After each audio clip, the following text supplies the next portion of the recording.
ഗസയിൽ ചോരപ്പുഴ ഒഴുകുന്നത് താൽക്കാലികമായെങ്കിലും നിർത്തിവെക്കുമോ എന്നൊരു ചോദ്യം ഇപ്പോൾ ഉയരുകയാണ്. അതെ എന്നൊരു ഉത്തരത്തിലേക്ക് കടക്കുന്നു എന്നാണ് ഇപ്പോൾ വരുന്ന റിപ്പോർട്ടുകൾ പുറത്തു പറയുന്നത്. അതിനുള്ള സാധ്യതകൾ ഉരുത്തിരിയുന്നു എന്നാണ് സൂചനകൾ. ഗസയിൽ ഇസ്രയേലും ഹമാസും തമ്മിലുള്ള പുതിയ വെടിനിർത്തൽ തിങ്കളാഴ്ചയോടുകൂടി പ്രാബല്യത്തിൽ വരുമെന്ന പ്രതീക്ഷ പങ്കുവച്ച US പ്രസിഡന്റ് ജോ ബൈഡൻ പറയുന്നു.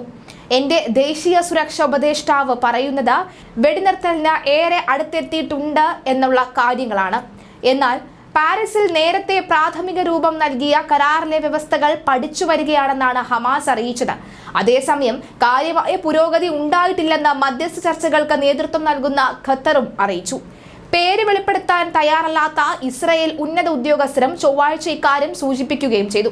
2023 നവംബറിലെ പോലെ ഫലസ്തീൻ തടവുകാരുടെ മോചനത്തിന് പകരം ഹമാസിന്റെ പക്കലുള്ള ഇസ്രയേൽ ബന്ദികളെ വിട്ടയക്കുന്ന തരത്തിലുള്ളതാവും ഇത്തവണത്തെ വെടിനിർത്തൽ കരാറും.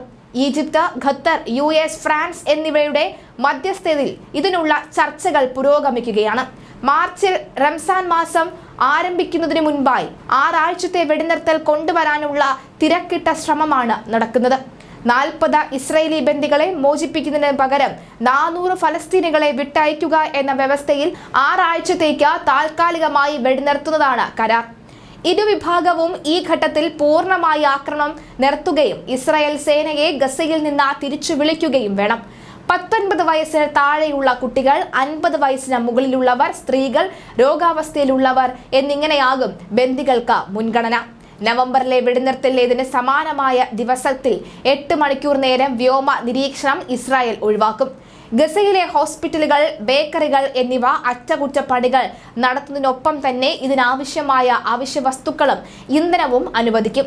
ഇസ്രായേൽ ബോംബിംഗ്, ബാക്കി വെച്ച കെട്ടിട അവശിഷ്ടങ്ങൾ നീക്കം ചെയ്യാൻ ആവശ്യമായ വലിയ യന്ത്രങ്ങളും മറ്റ് സംവിധാനങ്ങളും എത്തിക്കും.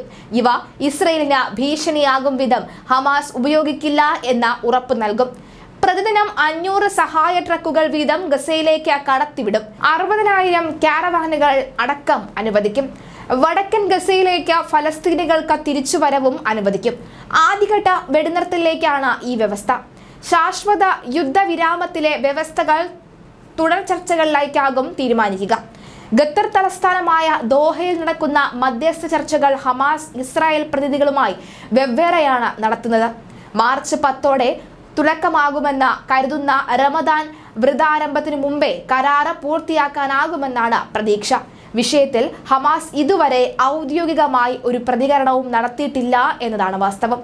നവംബറിലെ വെടിനിർത്തലിന് ചുക്കാൻ പിടിച്ച ഖത്തർ അമീൻ ഷെയ്ഖ് തമീം ബിൻ അഹമ്മദ് അൽ താനി ഫ്രഞ്ച് പ്രസിഡന്റ് ഇമാനുവൽ മാക്രോണുമായും പാരീസിൽ കൂടിക്കാഴ്ച നടത്തും.